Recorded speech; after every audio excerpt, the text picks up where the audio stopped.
सीढ़ियां उन्हें मुबारक जिन्हें छत तक जाना है। सीढ़ियां उन्हें मुबारक जिन्हें छत तक जाना है। तेरी मंजिल तो आसमान है, अपना रास्ता तुझे खुद बनाना है। नमस्कार, एक बार फिर बहुत सारा स्वागत है आप सभी का। आज हम डिस्कस करने वाले हैं मैग्नेटिक इफेक्ट्स ऑफ करंट। इस धमाकेदार सेशन का कंटेंट क्या होने वाला है, ये जरा समझते हैं क्या एजेंडा है आज के सेशन का। आज हम देखेंगे bio Savart law, applications of bio Savart law और न्यूमेरिकल्स। और लेक्चर शुरू करने के पहले एक बात आपको बता दूं कि संडे को डीपीपी सेशन रखा गया है जिसमें मैं 50 बेहतरीन सवाल डिस्कस करूंगा, 50 न्यूमेरिकल्स डिस्कस करूंगा। समय रहने वाला है 1 बजे live, okay, 1 PM live on YouTube NCERT वाला चैनल जिस पे कि आप अभी हैं। ठीक है, तो आप सभी लोग बिल्कुल बेहतरीन मस्त नहा धो के तैयारी के साथ आना, पेन वेन पेंसिल वेंसिल सब लेके, अपना दिमाग लेके आना, सबसे इंपॉर्टेंट बात तो वही है। और चलिए करते हैं शुरुआत आज के हमारे सेशन की। आज हमको क्या देखना है? आज हम एक ऐसा यूनिट शुरू कर रहे हैं जिसने क्रांति ला दी, बिल्कुल जो इंसान के जीने का तरीका था उसको बदल के रख दिया। साइंस में, टेक्नोलॉजी में, फिजिक्स में एक नई रिवॉल्यूशन आ गई। क्योंकि इस डिस्कवरी के पहले जो पीछे लिखी हुई है, जो मेरे पीछे नाम लिखा है, ऑर्स्टेड, बहुत महान व्यक्ति थे ये।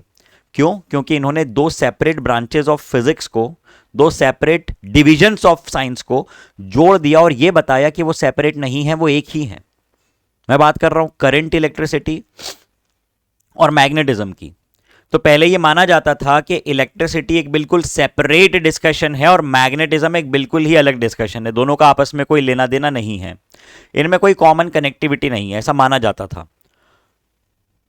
ऑर्स्टेड साहब की डिस्कवरी के बाद कई सारी एकदम रिवॉल्यूशनरी डिस्कवरीज हुई और उसके बाद ये साबित हुआ कि यार ये अलग अलग नहीं है बल्कि ये तो एक ही है। अगर इलेक्ट्रिसिटी है तो मैग्नेटिज्म तक पहुंच सकते हैं और मैग्नेटिज्म है तो इलेक्ट्रिसिटी उससे डेवलप कर सकते हैं। क्या कह रहा हूं मैं ये कह रहा हूं कि पहले इनिशियली ये माना जाता था कि जो इलेक्ट्रिसिटी है, ठीक है, और जो मैग्नेटिज्म है, इनका आपस में कोई लिंक नहीं है।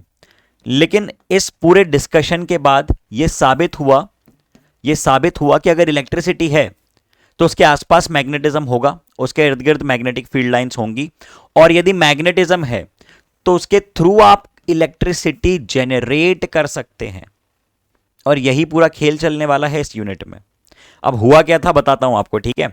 ऑर्स्टेड साहब जो है वो क्या कर रहे थे, वो अपना एक्सपेरिमेंट कर रहे थे और उनका एक्सपेरिमेंट मैग्नेटिज्म पे नहीं चल रहा था, उनका एक्सपेरिमेंट चल रहा था इलेक्ट्रिसिटी पे।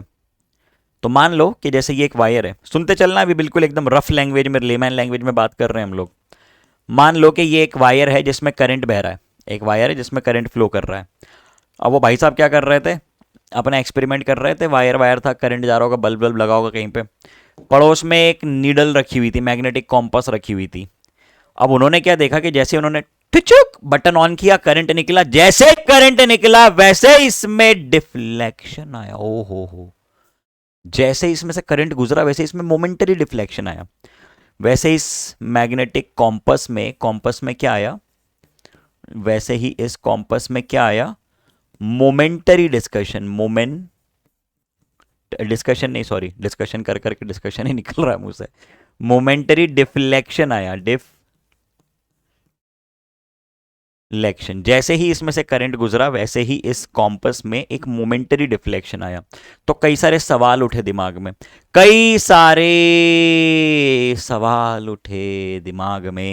पहला सवाल कि काहे के लिए आया बे ये डिफ्लेक्शन, क्यों आया, वाई डिफ्लेक्शन। दूसरा कि मोमेंटरी ही क्यों था, मोमेंटरी का मतलब क्या है, फॉर एन इंस्टेंट। मोमेंटरी का मतलब क्या है, किसी क्षण के लिए, किसी मोमेंट के लिए। एकदम से आया और चला गया, आपने यहां पे बटन दबाया, एकदम से करंट गुजरा तो एकदम से डिफ्लेक्शन आया, फिर वापस डिफ्लेक्शन चला गया, फिर बंद किया फिर से डिफ्लेक्शन आया। फिर चालू किया फिर डिफ्लेक्शन आया, फिर बंद कर दिया फिर डिफ्लेक्शन। और रे रे रे रे रे रे रे रे रे रे रे रे रे रे।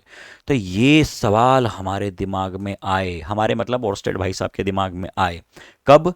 जब उन्होंने शुरू किया अपना डिस्कशन किस पे? करंट इलेक्ट्रिसिटी पे, और उनको ये पता चला कि भैया मैग्नेटिक नीडल में डिफ्लेक्शन आ रहा है। अच्छा, तो थोड़ा सा लिख लेते हैं। लिखना Oersted discovery, Oersted discovery short में लिख लेना इन बातों को, आपके पास नोट्स मेंटेन रहेंगे ताकि आपको कल को इधर उधर किसी किताब में कुछ कुछ पढ़ना नहीं पड़ेगा। अपने नोट्स को पढ़ के आप लोग बढ़िया तरीके से रिवाइज कर सकते हैं। Relation between electricity and magnetism was discovered by mister Oersted in सन 1820। वो कौन सी पिक्चर है? 1920 ना? वो तो नहीं नहीं, ये 1820 है। मतलब जितना तुमको 1920 ने नहीं डराया होगा ना, उतना तुमको ये 1820 की डिस्कवरी डराएगी। नहीं नहीं नहीं, डर लगेगा, मजेदार है, चिंता मत करो। Oersted showed that the electric current through the conducting wire deflects the magnetic needle held near the wire. क्या बोल रहा है ये बोल रहा है कि electric current through the conducting wire deflect करेगा मैग्नेटिक नीडल को जो उसके पास रखी हुई है। जैसे ये वायर है, वायर में से करंट जा रहा है तो ये नीडल में डिफ्लेक्शन मिलेगा। ये वायर है, वायर में से करंट जा रहा है, इसके पास आपने नीडल को रखा तो इसमें डिफ्लेक्शन मिला। इस वायर में करंट और ये डिफ्लेक्शन। लिखते चलो साथ साथ में, सिंपल सिंपल सी बातें है ना, अलग से बैठ के नोट्स वोट्स बनाने की मेहनत नहीं करनी पड़ेगी तुम लोगों को। साथ में ही शॉर्ट शॉर्ट में लिखते चलो, समय दे रहा हूं मैं, हट जाता हूं, लिख लो, बना लो, अपनी भाषा में भी लिखते चलो, ठीक है। चलो बातें बढ़ाते हैं आगे। हाँ, तो इसके बाद ये भी लिख लेना कि initially it was thought, initially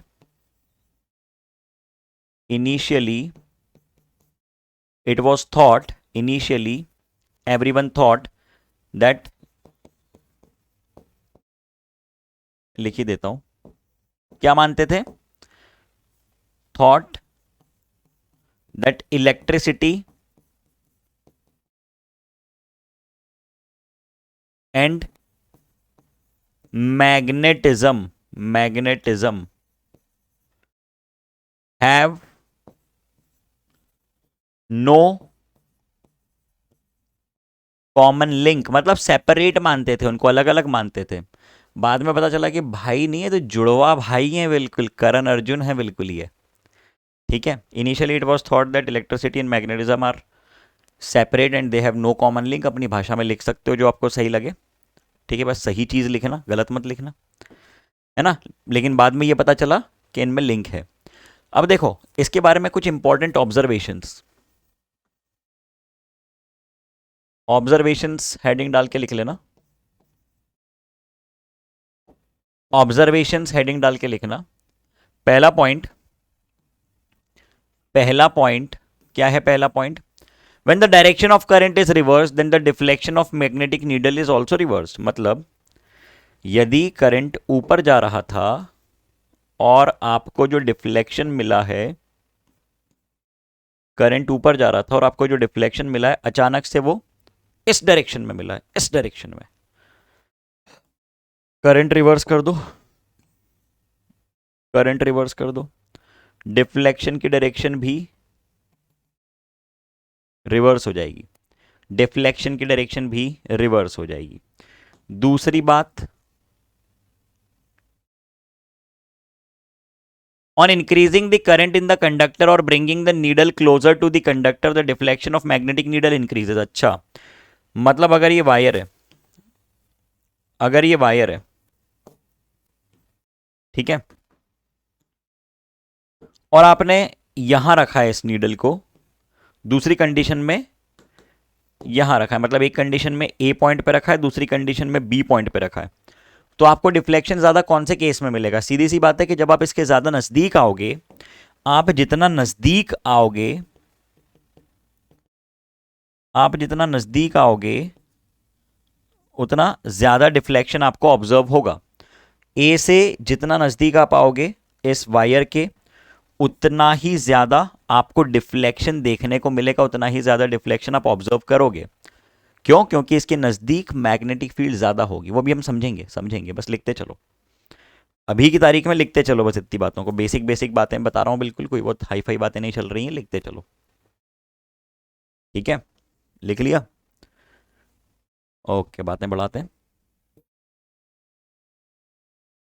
अब देखो,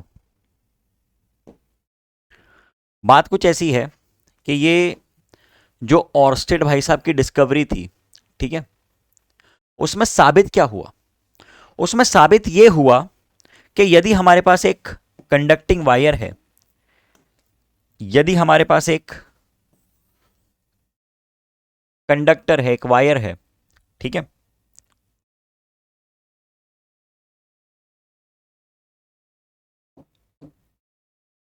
यदि हमारे पास एक वायर है, अब समझना वायर कैसे रखा हुआ है, समझना ध्यान से वायर कैसे रखा हुआ है।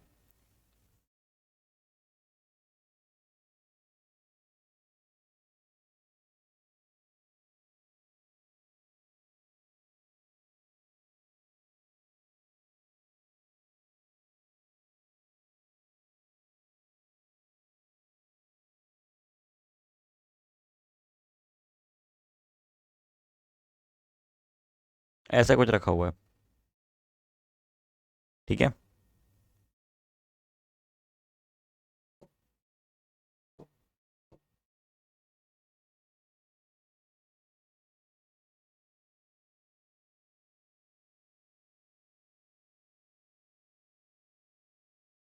ऐसे, ऐसे, मतलब समझ में आ रहा है इसका? मतलब ये एक प्लेन है और वायर इसके अंदर से ऐसे निकल रहा है, वायर इसके अंदर से ऐसे निकल रहा है। इसमें करंट कैसा है? अरे रे रे रे, इसमें करंट ऐसा ऐसा ऐसा ऊपर जा रहा है, आई करंट, और इसको चीरते हुए ऐसे निकल रहा है, ऊपर जा रहा है ऐसे, नीचे से ऊपर की तरफ। मतलब ये एक प्लेन है और इस प्लेन के नीचे से ऊपर चीरते हुए निकल रहा है वायर, ठीक है, something like this.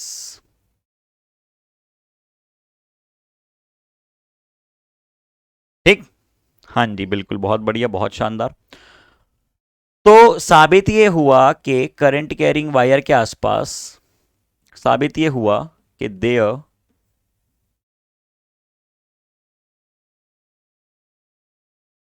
exists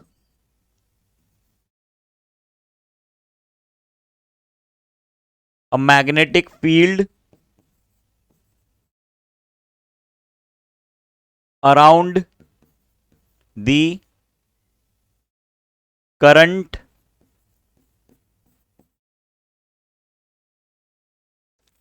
carrying wire। एक मैग्नेटिक फील्ड एग्जिस्ट करती है करंट कैरिंग वायर के आसपास, और वो कैसी होती है? वो ऐसी होती है, ऐसी, ऐसी,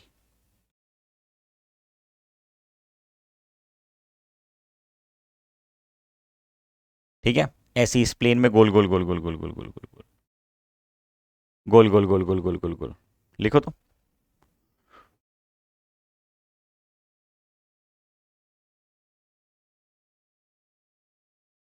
लिखो जरा। हाँ जी, तो क्या काम लोगों ने?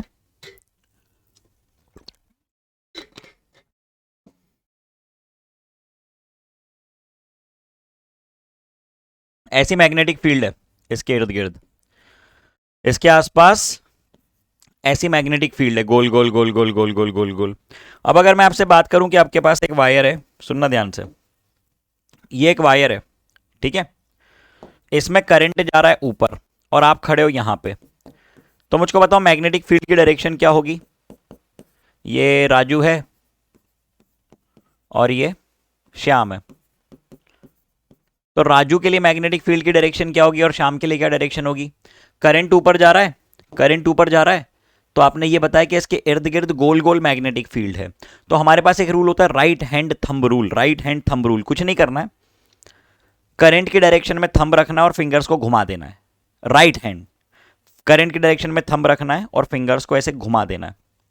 जब इसको घुमाओगे ना, तो आपको पता चलेगा कि इस पॉइंट पे मैग्नेटिक फील्ड अंदर है और इस पॉइंट पे मैग्नेटिक फील्ड बाहर है। ये मैग्नेटिक फील्ड है इनसाइड और ये मैग्नेटिक फील्ड है आउटसाइड, ठीक है, मैग्नेटिक फील्ड इनसाइड और मैग्नेटिक फील्ड आउटसाइड, बहुत बढ़िया। दूसरी सिचुएशन, मैंने वायर की डायरेक्शन उल्टी कर दी, मैंने करंट की डायरेक्शन यहाँ पे रिवर्स कर दी नीचे। अब क्या करना है, थंब नीचे ले लेना है, राइट हैंड, राइट, लेफ्ट नहीं लेना, मुक्का पड़ेगा लेफ्ट लोगे तो। इसको नीचे करो और ऐसे फिंगर्स को घुमाओ, फिंगर्स को घुमाओ, तो यहाँ पे अंदर जा रहा है, तो यहाँ पे क्या बनाओगे, इन, क्रॉस मतलब इन, और यहाँ पे आउट बना दोगे, मैग्नेटिक फील्ड आउटसाइड, ठीक है, magnetic field inside, magnetic field outside. बहुत शानदार, बहुत ही बढ़िया, मजा आ गया, ठीक है। चलो बातें बढ़ाते हैं आगे। तो ये ऑर्स्टेड भाई साहब ने क्या बताया, ऑर्स्टेडवा भाई साहब ने ये बताया, ये क्या बोले ऑर्स्टेडवा, ऑर्स्टेडवा बोले कि magnetic field around a conductor carrying electric current, मतलब अगर करंट कैरिंग वायर है, जैसे कि ये करंट कैरिंग वायर है ना, तो इसके इर्द गिर्द, इसके आसपास मैग्नेटिक फील्ड एग्जिस्ट करेगी। तो मतलब अगर आप इसके आसपास एक कॉम्पस ले जाकर रख दोगे तो वो डिफ्लेक्ट होगी। चलो ठीक है। Other related facts are as follows. पहला point, a magnet at rest produces a magnetic field around it while a charge at rest produces electric field around it. अब हमको ये बातों का तो ज्ञान है, ये बात तो मैं आपको सेपरेटली कई बार बता चुका हूं कि अगर मैं एक चार्ज की प्रॉपर्टीज की बात करूं, चार्ज की प्रॉपर्टीज उसके मोशन के साथ हम तीन तरह से क्लासिफाई करते हैं कि अगर चार्ज रेस्ट पे है, यदि चार्ज मूव कर रहा है कांस्टेंट वेलोसिटी से, और यदि चार्ज ऑसिलेट कर रहा है यानी एक्सिलरेट कर रहा है, एक्सिलरेटेड मोशन में है, तो रेस्ट पे रहने वाला जो चार्ज है वो जेनरेट करेगा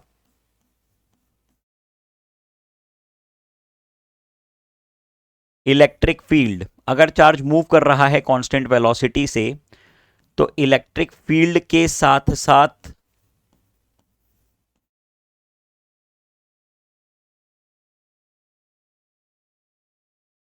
जनरेट करेगा मैग्नेटिक फील्ड, इलेक्ट्रिक फील्ड के साथ साथ जेनरेट करेगा मैग्नेटिक फील्ड, ठीक है। और अगर चार्ज एक्सिलरेटेड मोशन में है तो वो क्या करेगा, वो electromagnetic waves, electromagnetic radiations emit करेगा, EM waves, electromagnetic radiations emit करेगा। मतलब अगर एक चार्ज रुका हुआ है, एक चार्ज रखा हुआ है कुछ इस तरह से, ये चार्ज रखा हुआ है, अरे रे रे रे रे, अगर ये चार्ज रखा हुआ है Q, मान लीजिए प्लस Q,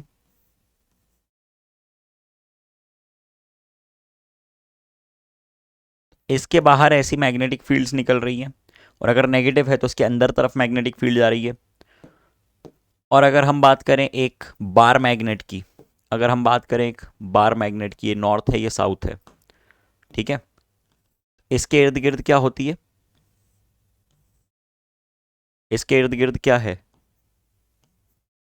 अरे बोलो ना क्या है, मैग्नेटिक फील्ड लाइंस है, मैग्नेटिक फील्ड लाइंस है, बिल्कुल है। और अब आप क्या कह रहे हो, आप ये कह रहे हो कि अगर एक, सुनना, सोचना जरा ध्यान से, शांत शांत शांत शांत, हमने ये कहा कि अगर एक चार्ज मूव कर रहा है कांस्टेंट वेलोसिटी से तो उसके आसपास मैग्नेटिक फील्ड होगी। तो क्या एक करंट कैरिंग कंडक्टर में, क्या एक करंट कैरिंग कंडक्टर में क्या होता है, करंट है ना उसमें, तो करंट क्या होता है, rate of flow of electrons, मतलब चार्ज तो मूव कर रहा है। अगर मैं कंडक्टर की बात करूं तो मेरे भाई कंडक्टर में क्या है, कंडक्टर में चार्ज ही तो फ्लो कर रहा है, और क्या फ्लो कर रहा है, कंडक्टर में चार्ज ही तो फ्लो कर रहा है, और क्या फ्लो कर रहा है, यस, चार्ज ही तो फ्लो कर रहा है कंडक्टर में, यस। तो अगर करंट है मतलब चार्ज फ्लो कर रहा है, बिल्कुल, करंट कैरिंग कंडक्टर में चार्ज फ्लो कर रहा है, हाँ जी कर रहा है। मतलब यहां पे चार्ज मूव कर रहा है, हाँ जी चार्ज मूव कर रहा है, Q इज मूविंग, तभी तो करंट है।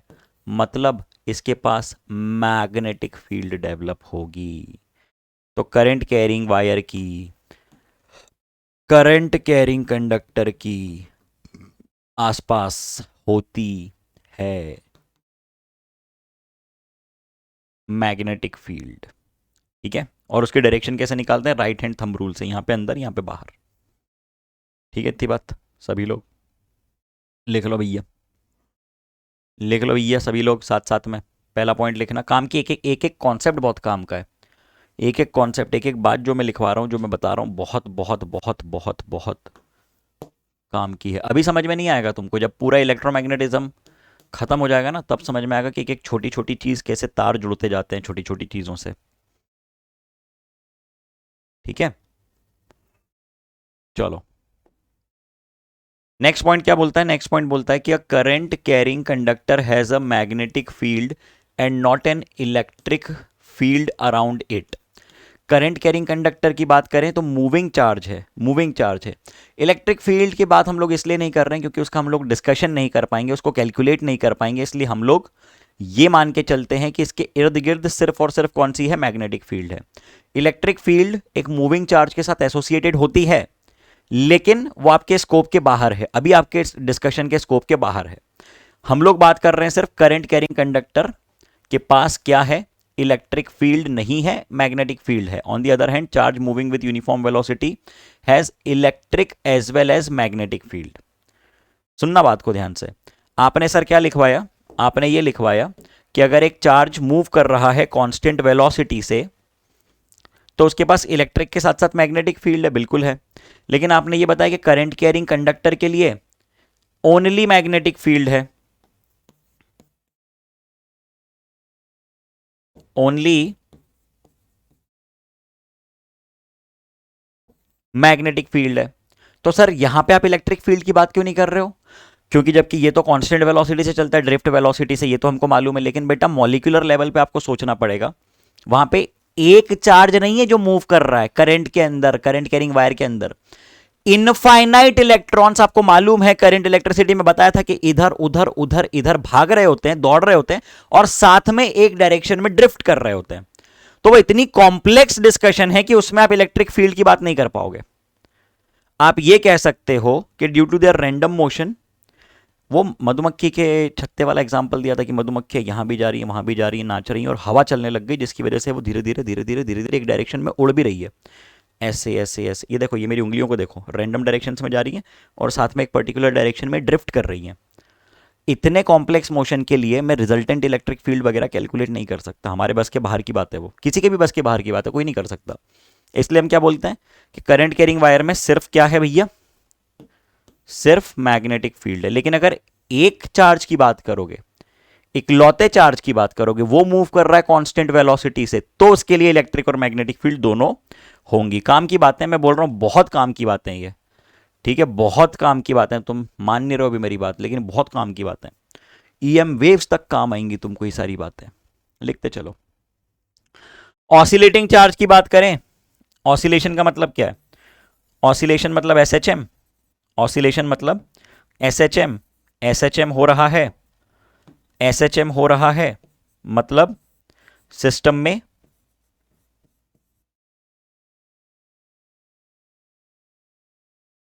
एक्सिलरेशन है ना? बिल्कुल है।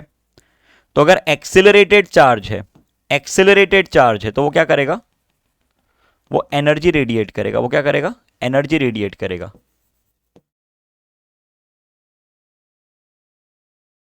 ईएम वेव्स रेडिएट करेगा। ठीक है, ईएम वेव्स रेडिएट करेगा। चलो, बहुत शानदार। ओके, बातें बढ़ाते हैं आगे, डिस्कशन बढ़ाते हैं। काफी बेसिक तरह से डिस्कशन किया हमने। अगला सवाल क्या आता है हमारे दिमाग में? कॉमन सेंस का सवाल। बिल्कुल। क्या तुम्हारे दिमाग में क्या सवाल आ रहा है? अभी मैंने ये बात की, मैंने सर आपने अभी तक बात क्या की? मैंने अभी तक ये बातें की कि अगर एक करंट कैरिंग कंडक्टर है, सीसीसी का मतलब क्या है? अगर एक करंट कैरिंग कंडक्टर है, तो उस करंट कैरिंग कंडक्टर के इर्द गिर्द, आसपास, दाएं बाएं हो सकती है क्या? Magnetic field. तो इतने बात के बाद अगला सवाल क्या आता है? Magnetic field. हमने ये बताया कि इसके आसपास मैग्नेटिक फील्ड है, तो दूसरा सवाल तुम्हारे दिमाग में क्या आना चाहिए कॉमन सेंस का?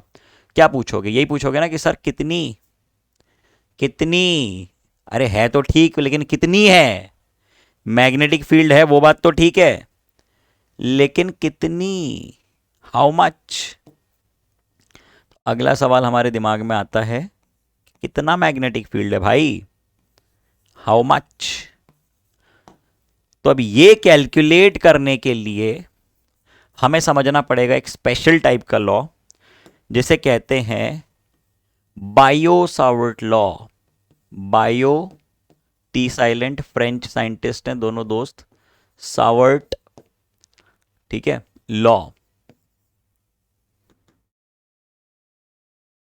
Bio Savart law. अब ये लॉ क्या कहता है? ये लॉ सबसे पहले आपको क्या जानकारी देगा? ये आपको इंफॉर्मेशन देगा about the, it gives the magnitude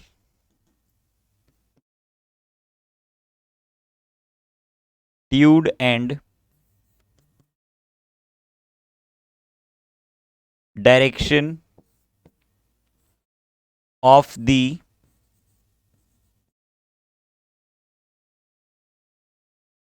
magnetic field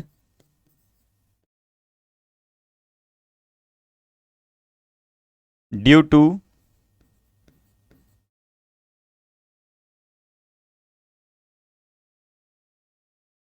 current element. Okay, due to current element.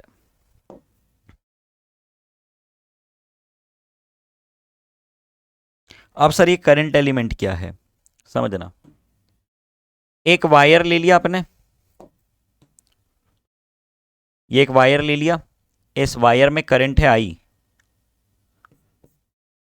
इस वायर में करंट है आई। आपको एक छोटा सा हिस्सा लेना है, आपको एक छोटा सा हिस्सा लेना है, एक छोटा सा हिस्सा आपको लेना है, ठीक है, something like this,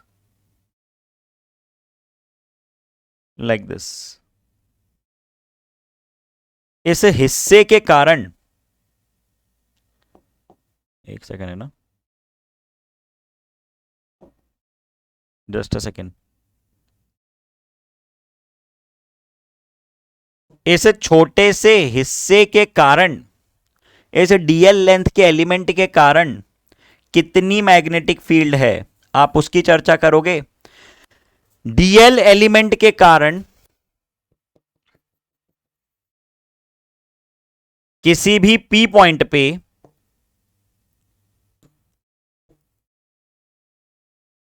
DL element के कारण किसी भी पॉइंट पी पे जो कि थीटा एंगल बना रहा है इसके डिस्टेंस पोजीशन वेक्टर आर के साथ, सुनते चल रहा है ना, डीएल एलिमेंट जो कि थीटा एंगल बना रहा है पोजीशन वेक्टर के साथ, तो उस पी पॉइंट पे कितनी मैग्नेटिक फील्ड है, उस मैग्नेटिक फील्ड को आपने कह दिया डीबी।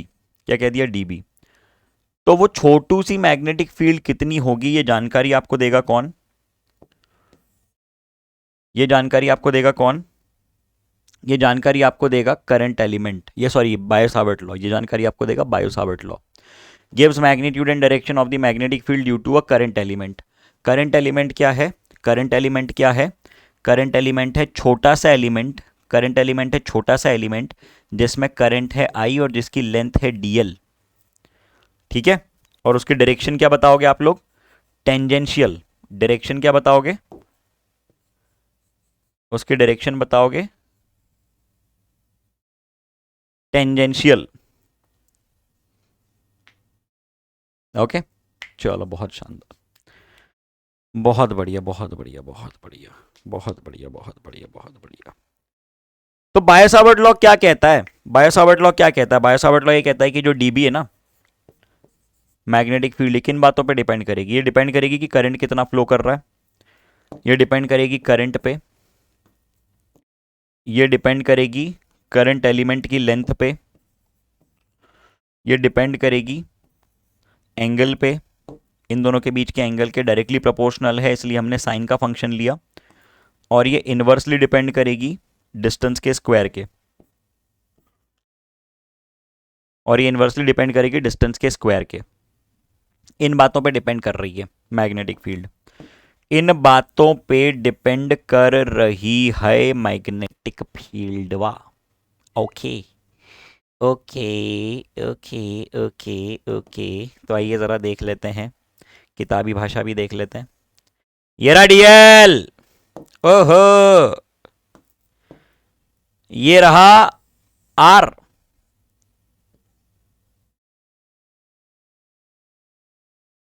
लिखते चलो ज़रा, एक second, sorry for the disturbance, या sorry for the disturbance, call आते रहते हैं यार 24 घंटे, परेशान हो गया हूँ मैं फ़ोन से।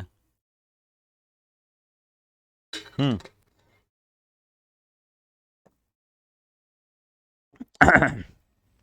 ये डीएल एलिमेंट है, ये आर है, ये एंगल थीटा है, और ये इसमें करंट फ्लो कर रहा है आई।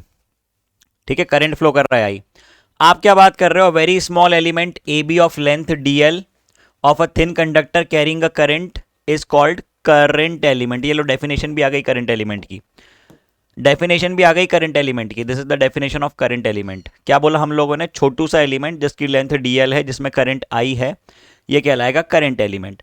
अब करंट एलिमेंट है ना, बहुत काम की चीज है। क्यों? क्योंकि ये एक वेक्टर क्वांटिटी है, vector quantity current element. Current element is a vector quantity जिसका मैग्नीट्यूड जो होता है ना, वो बराबर कितना होता है, product of current and length. ये इतनी इंपॉर्टेंट बात है, आपको सोच के लग रहा होगा कि यार इतनी सी तो बात है, पता नहीं क्यों इस पर इतना एम्फेसाइज कर रहा है आदमी।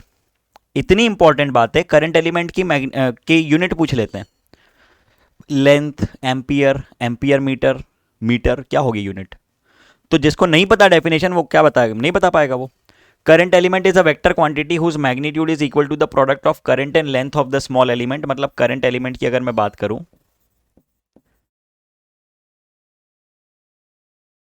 करंट एलिमेंट की अगर मैं बात करूं, तो ये कितना बन जाएगा, ये बन जाएगा current into the length DL. ठीक है, ये बन जाएगा एम्पियर इनटू मीटर, ये बन जाएगा एम्पियर इनटू मीटर। ठीक है, और अगर मैं इसकी डायरेक्शन की बात करूं, अगर मैं इसकी डायरेक्शन की बात करूं, अगर मैं इसके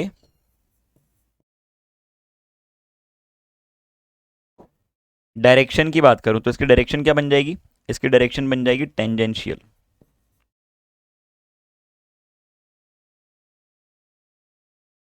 डायरेक्शन क्या बन गई, टेंजेंशियल टू द वायर। कैसी क्वांटिटी है ये, वेक्टर क्वांटिटी है। ये जानकारी आपको होनी चाहिए, छोटी छोटी बातें आपको पता होनी चाहिए। ठीक है, लिखिए,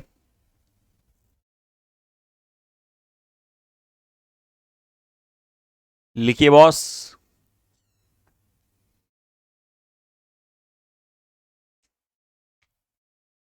डन, चलिए बातें बढ़ाते हैं आगे। अब हम बात कर रहे हैं बायो सावर्ट लॉ की। बायो सावर्ट लॉ के बारे में आपको मैं ऑलरेडी बहुत कुछ बता चुका हूं। ठीक है, यहाँ पे इंपॉर्टेंट बातें जो मैं हाईलाइट कर रहा हूं, हमको चाहिए magnetic field at some point in the space in terms of current that produces the field expression based on the experimental observation। आप निकालेंगे डीबी मैग्नेटिक फील्ड किसके कारण, डीएल एलिमेंट के कारण। तो वो किन बातों पे डिपेंड कर रहा है, यहां थोड़ा सा अनमैनेज्ड स्लाइड में ब्लैंक पेज पे पूरा बता दूंगा, चिंता नहीं करनी। ठीक है, बिल्कुल भी।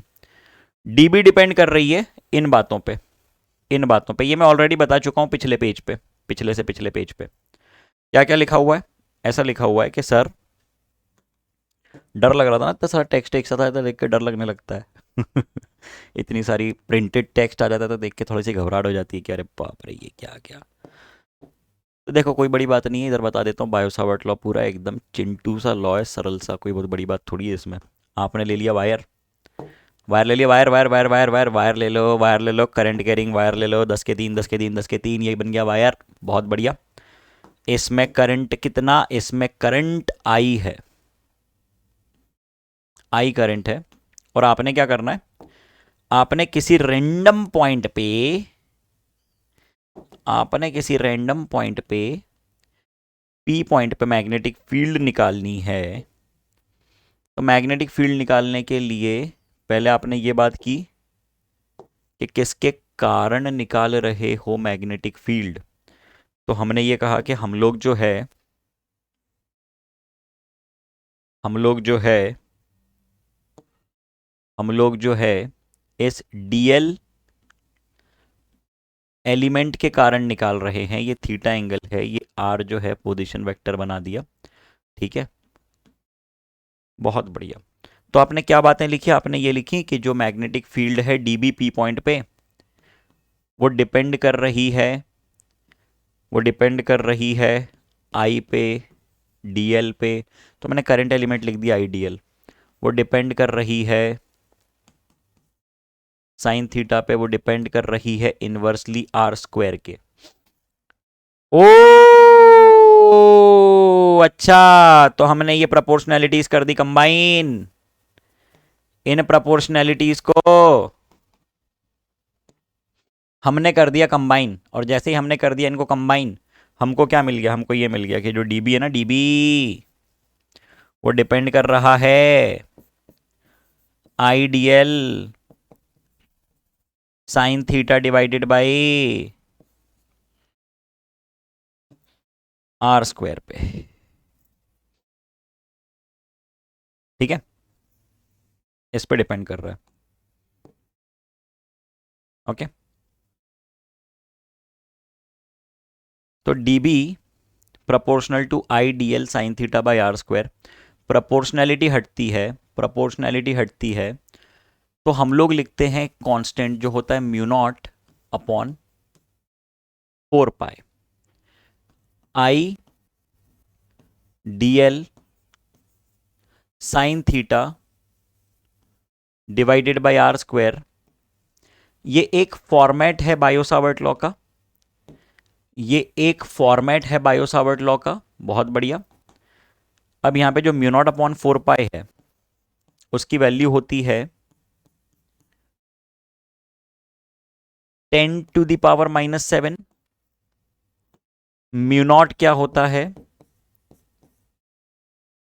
पर मीएबी लिटी ऑफ फ्री स्पेस या तो वैक्यूम या तो एयर। म्यू नॉट क्या है? परमिएबिलिटी है किसकी? Free space, air, vacuum. अच्छा अच्छा अच्छा अच्छा अच्छा अच्छा अच्छा अच्छा अच्छा अच्छा अच्छा अच्छा अच्छा अच्छा।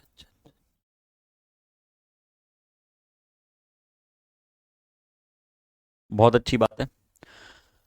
अच्छा, एक बात बताओ कि मैग्नेटिक फील्ड स्केलर क्वांटिटी है वेक्टर क्वांटिटी? वेक्टर क्वांटिटी है ना, तो डायरेक्शन भी होगी इसकी, बिल्कुल होगी।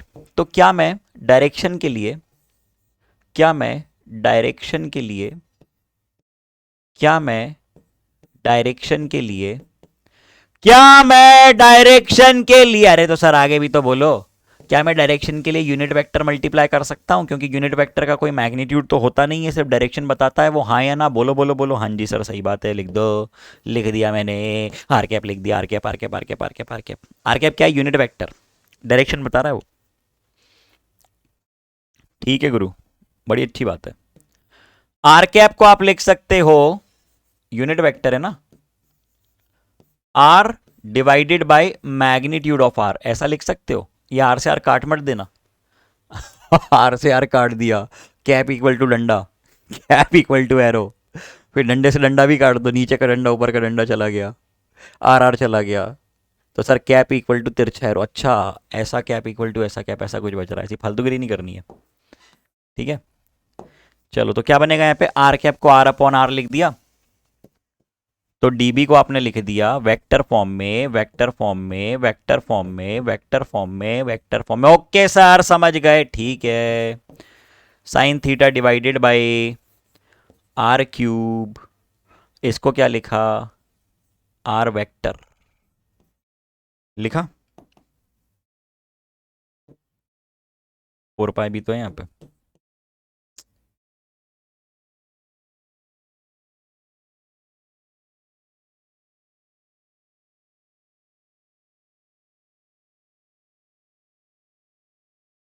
ठीक है।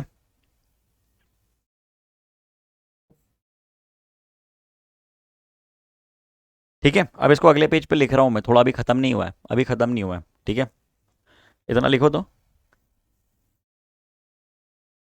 इतना लिखो जरा सभी लोग, फटफट लिखो इसको।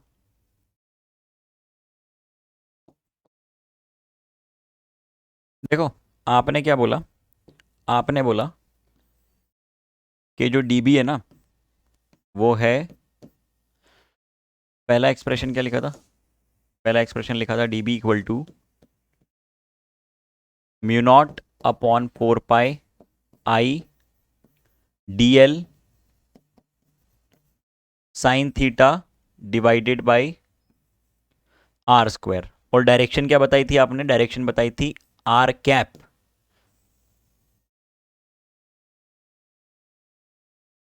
अरे बताई थी क्या, बताई थी क्या, डायरेक्शन बताई थी ना, बिल्कुल बताई थी। तो यहां से हम लोग क्या लिख सकते हैं, यहां से हम लोग ऐसा लिख सकते हैं,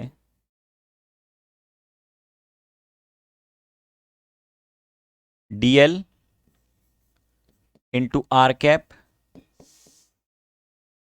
into sine of theta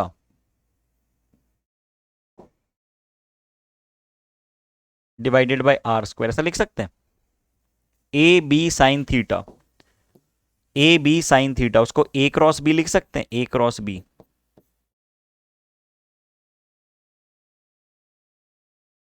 I D L cross R cap divided by R square. देखो सारे इंपॉर्टेंट फॉर्मेट्स हैं इसके ना, बहुत बहुत बहुत काम की बातें ये, बहुत काम की बातें हैं, इंपॉर्टेंट फॉर्मेट्स हैं, अच्छे से लिखते चलना है। ठीक है, mu naught upon 4 pi I D L cross R cap upon R square. ठीक है, आर कैप को मैं आर अपॉन आर लिख सकता हूं, तो इसी को वेक्टर फॉर्म में, इस ही को वेक्टर फॉर्म में, आर कैप को लिख दिया आपने R vector divided by magnitude of R. तो यही एक्सप्रेशन आपको कैसा दिखने लगा, यही एक्सप्रेशन आपको ऐसा दिखने लगा, mu naught upon 4 pi I DL cross are.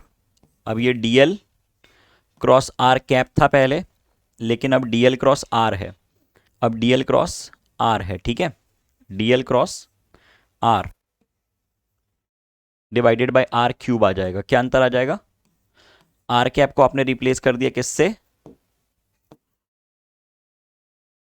Are upon R cube, R से। ठीक है, R vector upon magnitude of R से। इंपॉर्टेंट एक्सप्रेशन है भैया, बहुत ज्यादा, बहुत ही ज्यादा काम के एक्सप्रेशन है ये।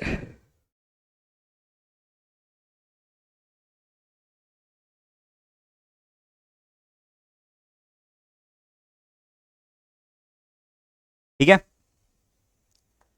चलो बहुत बढ़िया, चलो चलो चलो चलो चलो, बहुत शानदार। तो ये लिख दिया है मैंने, देखो दोनों वही फॉर्मेट है, वही फॉर्मेट है, कुछ नया नहीं है इसमें। अभी जो आपको बताया ना, mu naught upon 4 pi I D L sine theta upon R square, mu naught upon 4 pi I D L cross R by R cube. ठीक है, वही बातें जो अभी आपको मैंने बताई, वही है ये। चलिए बातों को थोड़ा सा आगे बढ़ा दिया जाए। अभी तक जो डिस्कशंस हमने किए हैं, उसमें हमने बात की थंब रूल की, राइट हैंड थंब रूल, जो कि आपको मालूम है राइट हैंड थंब रूल कहाँ यूज़ करते हैं, कैसे यूज़ करते हैं। अगर ये करंट की डायरेक्शन है, अगर ये करंट की डायरेक्शन है, तो करंट की डायरेक्शन में आप क्या रखोगे, करंट की डायरेक्शन में आप थंब रखोगे, थंब।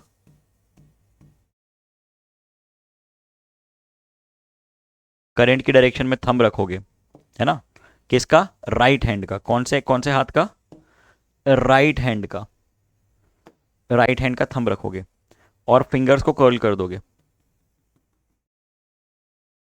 फिंगर्स को कर्ल कर दोगे,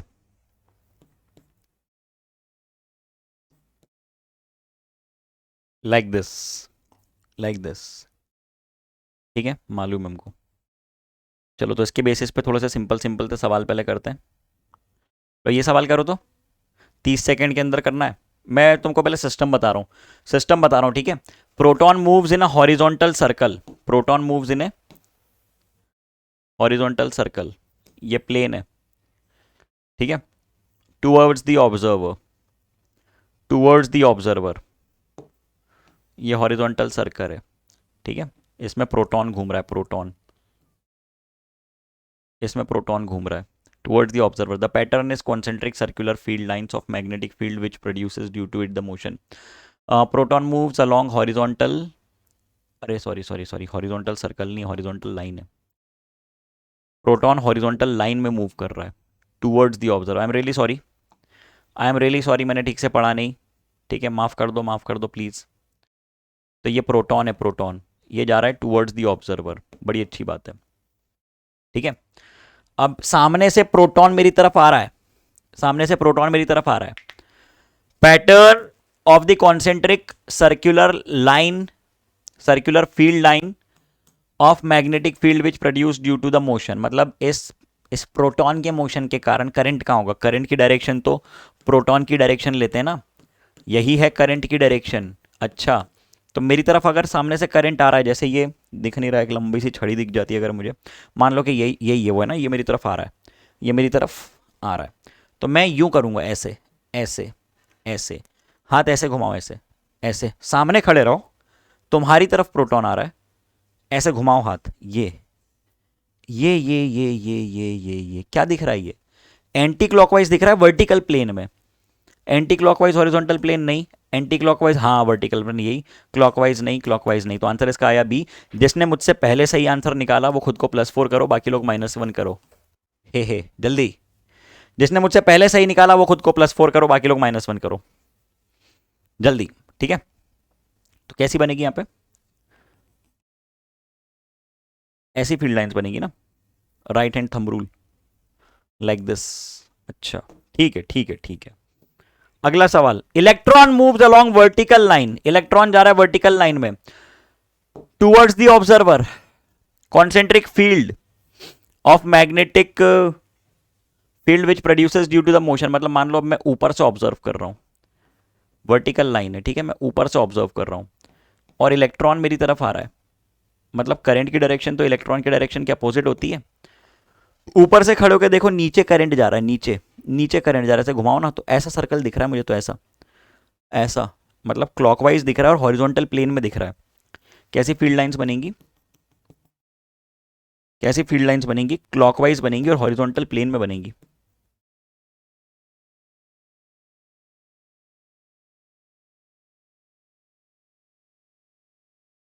क्लॉकवाइज बनेंगी और हॉरिजॉन्टल प्लेन में बनेंगी ऐसी।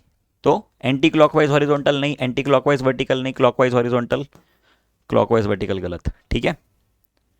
जाती बात दिमाग में, ए hello hello hello hello hello, चलो बहुत बढ़िया।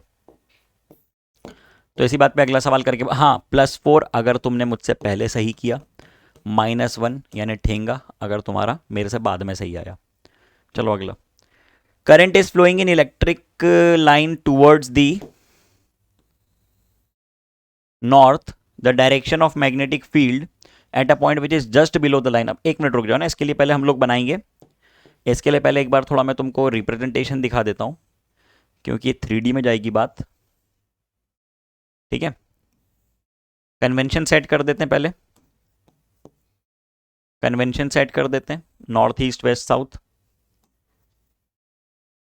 नॉर्थ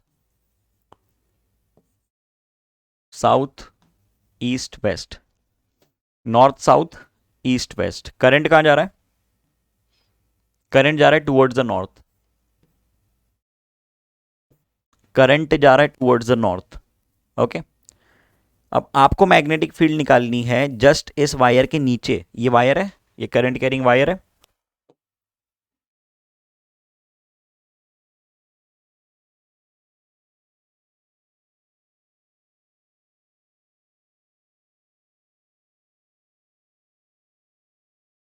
ये करंट कैरिंग वायर है, बोलो, और इसके नीचे हो तुम, इसके नीचे खड़े हुए हो, तो अब ऊपर देखो, ऊपर छत पे देखो, छत पे, छत पे देखो, छत पे, इधर से इधर जा रहा है वायर, ये इस तरफ जा रहा है, नॉर्थ साउथ। सुनो, ऊपर देखो, ऊपर सामने की तरफ नॉर्थ बना दो, पीछे की तरफ साउथ बना दो, राइट में ईस्ट, यहाँ पे वेस्ट। करंट इधर जा रहा है तो हाथ ऐसे घुमाओ, हाथ ऐसे घुमाओ, ऐसे देखो, ईस्ट वेस्ट नॉर्थ साउथ, और यहां जा रहा है करंट, यहां यहां यहां, इधर जा रहा है, इधर। अरे एक मिनट, एक मिनट, एक मिनट, एक मिनट, एक मिनट, एक मिनट, एक मिनट, एक मिनट, एक मिनट, एक मिनट, करंट कहाँ जा रहा है? Current is flowing towards the north, current जा रहा है नॉर्थ की तरफ, है ना? मतलब ये अंदर अगर नॉर्थ है, अंदर अगर नॉर्थ है, और मैं इसके नीचे खड़ा हुआ हूँ, हाँ तो सही तो है, सही तो है, इधर आएगा, इधर, इधर, इधर, इधर, इधर, इधर, मतलब ये अंदर जा रहा है और मैं इसके नीचे खड़ा हूं ना, तो इधर, इधर, इधर, इधर, इधर, ये जा रहा है करंट, ये नॉर्थ है, ये जा रहा है करंट, ठीक है, थंब। और तुम इसके नीचे खड़े हो, इधर तुम नीचे खड़े हो, खचाक खचाक खचाक, कैसा? ऐसा, लाइक दिस, ठीक है, लाइक दिस। यहां दिखेगा तुमको वेस्ट में, मतलब towards south north east west, towards west, west west west west west west west, west दिखेगा, ठीक है। चलो, बहुत शानदार, बहुत शानदार, एक और करते हैं ना, मजेदार है, इंटरेस्टिंग है, डायरेक्शन बहुत इंटरेस्टिंग है। Current is flowing in a vertical line, vertical wire in downward direction. फिर से अब डाउनवर्ड डायरेक्शन बताते हैं, मैं पहले रिप्रेजेंटेशन बनाता हूं, 3D रिप्रेजेंटेशन, 3D रिप्रेजेंटेशन,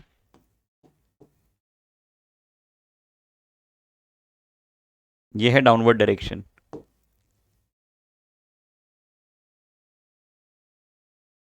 ये है करंट इन दी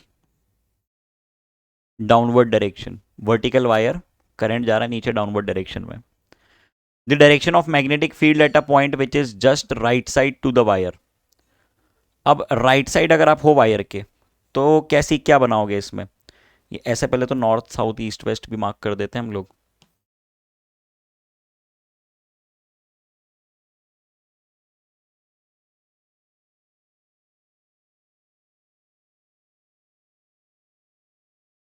ठीक है, नॉर्थ साउथ ईस्ट वेस्ट, ठीक है। करंट नीचे जा रहा है, आप कहाँ पे खड़े हुए हो? आप इस वायर के राइट साइड खड़े हो, मतलब नीचे से देखो ना, ये वायर नीचे जा रहा है, अरे बनाओ ना इसको, वायर को नीचे बनाओ ना, बना दिया, नीचे देखो खड़े होके, वायर ऊपर से नीचे जा रहा है और तुम इस वायर के राइट साइड खड़े हो, तो वायर से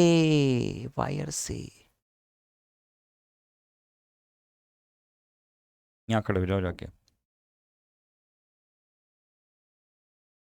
ये इधर खड़े हो तुम लोग, ठीक है, इधर खड़े हो, तो तेरा हाथ ऐसे घुमाना, हाथ ऐसे घुमाना, तुमको कहाँ दिखेगा? जैसे मैं राइट साइड खड़ा हूं, ये वायर है, तो मुझ पे मैग्नेटिक फील्ड कहाँ लगेगी?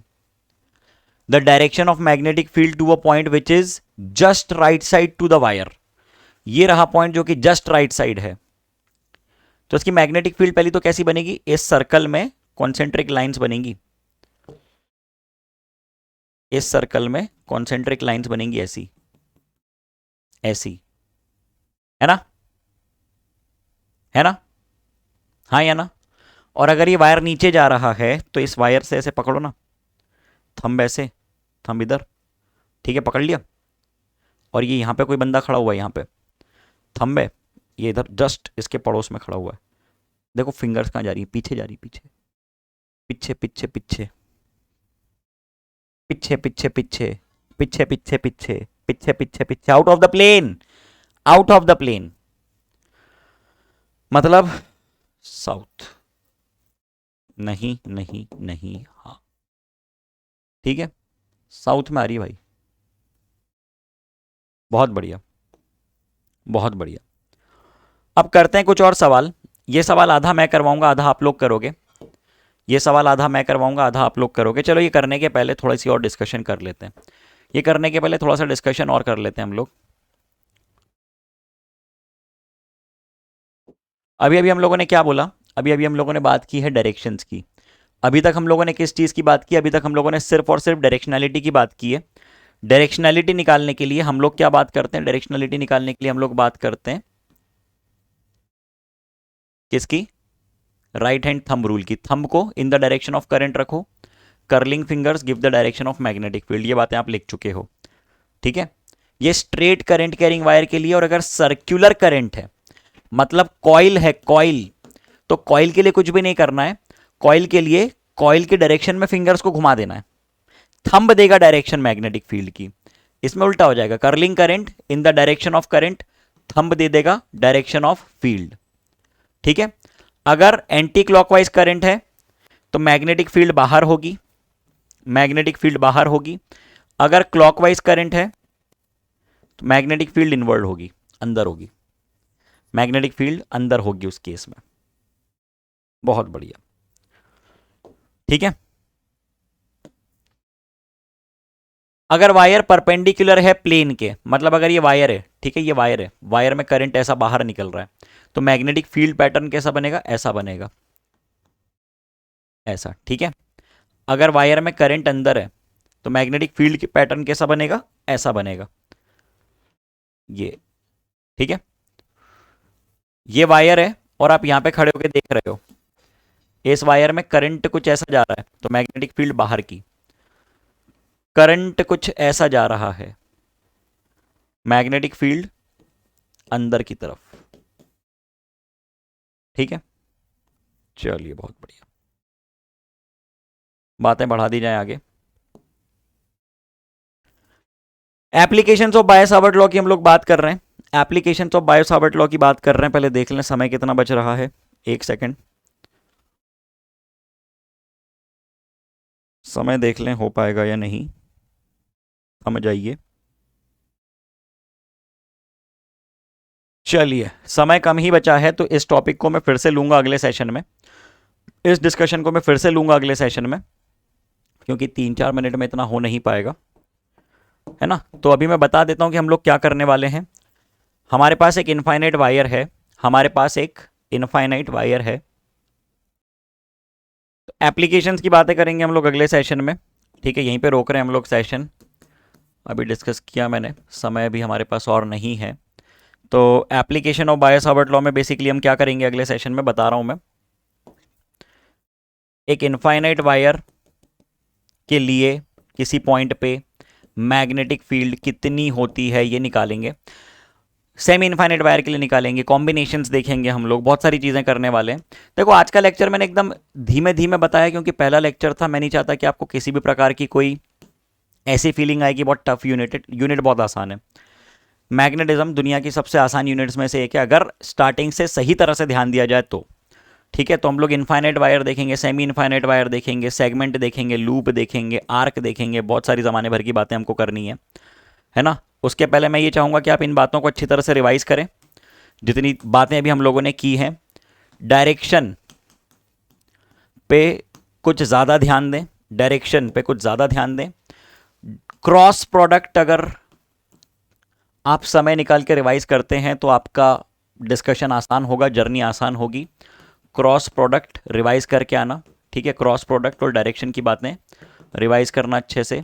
ए क्रॉस बी की डायरेक्शन क्या होती है, कैसे निकालते हैं, A cross B, B cross A, ये सारी बातें आपको आनी चाहिए, है ना। ए क्रॉस बी की डायरेक्शन क्या होती है, अगर ये प्लेन है, इस प्लेन में ये ए है, ये बी है ना, तो ए क्रॉस बी दोनों के ही परपेंडिकुलर होता है। 11वीं क्लास में आपने ये बातें सुनी होंगी, समझी होंगी, तो वो बातें आपको फिर से रिवाइज करनी है अच्छी तरह से। ये सारी बातें देख के रिवाइज करके समझ के आओगे तो अगले सेशन में जो बहुत ही इंपॉर्टेंट सेशन होने वाला है उसमें मैं आपको कुछ बेहतरीन वाले न्यूमेरिकल्स डिस्कस करवा पाऊंगा और आपका जो है ओवरऑल डेवलपमेंट होगा, ठीक है, समझ रहे हो। तो चलिए फिर, धन्यवाद, मिलते हैं अगले सेशन में, ठीक है। ओके, टाटा बाय सभी लोगों को। अच्छी तरह से रिवाइज करके आना, और ये डायरेक्शन वाले जो न्यूमेरिकल्स जो ऑब्जेक्टिव क्वेश्चंस मैंने करवाए थे उनको फिर से देखना, ऐसे ऐसे ऐसे करके देखना बार बार। ए क्रॉस बी एंड कहाँ पे थंब है, कहाँ पे करंट है, कहाँ पे वायर है, ये सारी बातें करोगे तो आपका अपने आप क्लैरिटी आने लगेगी, दिखने लगेगा आपको सब कुछ, ठीक है। चलो बाय। Thank you.